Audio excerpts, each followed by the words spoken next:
शेतकरी मित्रांनो नमस्ते. आज आपण आपल्या शेवग्यामध्ये स्प्रे घ्यायला आलतो. तर आपण आजच्या या स्प्रेमध्ये आपण बुरशीनाशक आणि कीटकनाशक याचा स्प्रे घेणार आहे. तर आपण कीटकनाशकमध्ये बेंजर म्हणून घेतलं आहे. तर त्याच्यामध्ये घटक इमामॅक्टिन 5% आहे. तर ती पांढरी माशी, आळी ह्याच्यावरती चांगल्या पद्धतीनं काम करतं. आणि साप पावडर, तर साप पावडरमध्ये मँकोजेब कार्बनडिझम 12% आणि मँकोजेब 63% आहे. तर हे भुरीवरती बुरशीवरती अतिशय चांगल्या पद्धतीनं साप पावडर पण काम करतं. तर हे आजचा आपण शेवग्यावरती स्प्रे घेतोय. तर सगळ्यात महत्त्वाचा विषय म्हणजे शेतकऱ्यांनी औषध मारत असताना काटा सोबत आणायचा.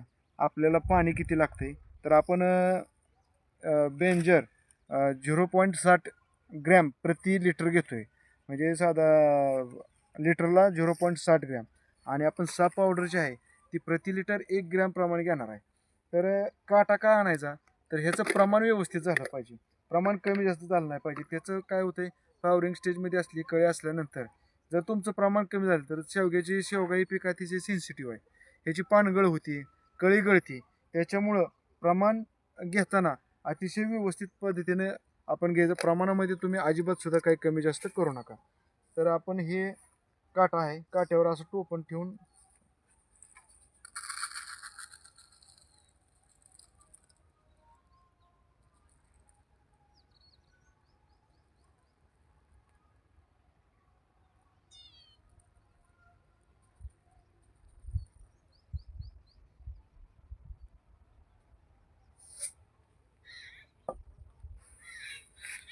हे औषध घेतलेलं काय करायचं, परत एक बादली ठेवा किंवा असं एखादं जरी 5 लिटरचं डबडं असलं तर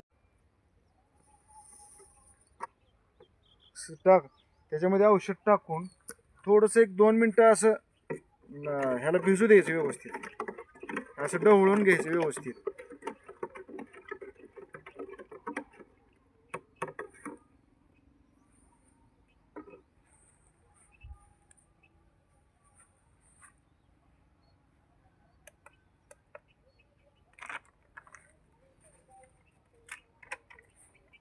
हे साप पावडर आपण साप पावडरचं प्रमाण प्रति लिटर 1 ग्रॅम प्रमाण घेणार आहे.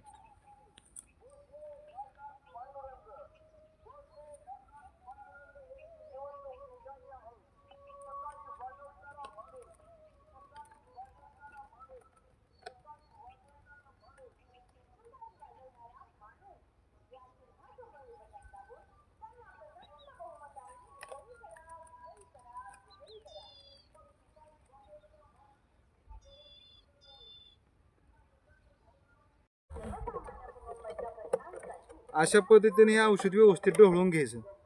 डायरेक्ट जर बॅलरमध्ये जर आपण पावडर टाकली तर ती विरघळत नाही, तळाला राहते. आणि म्हणजे त्याचा इफेक्ट किंवा त्याचं चांगलं काम आपल्या झाडावरती होत नाही.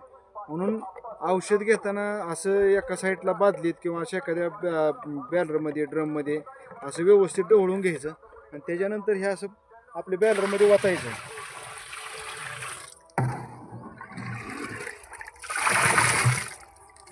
परत त्याच्यामध्ये काठीनं व्यवस्थित असं हलवून घ्यायचं चांगल्या पद्धतीनं.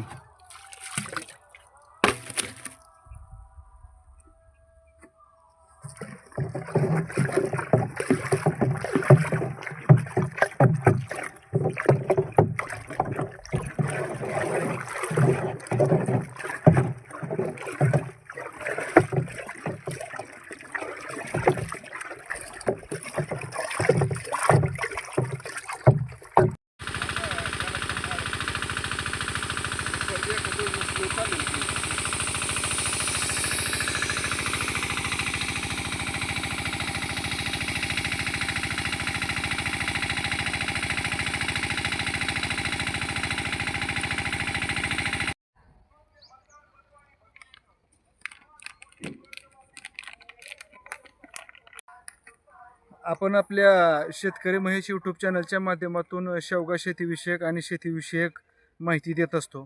आपल्या चॅनलवरची व्हिडिओ माहिती जर आपल्यास आवडली तर आपल्या शेतकरी महेश यूट्यूब चॅनलला लाईक करा, व्हिडिओ शेअर करा आणि चॅनलला सबस्क्राईब करा. तोपर्यंत धन्यवाद. पुढच्या व्हिडिओमध्ये आपण अशीच शेतीविषयक चांगली आपणास उपयुक्त अशी माहिती घेऊन येऊ. तोपर्यंत सर्वांना नमस्कार.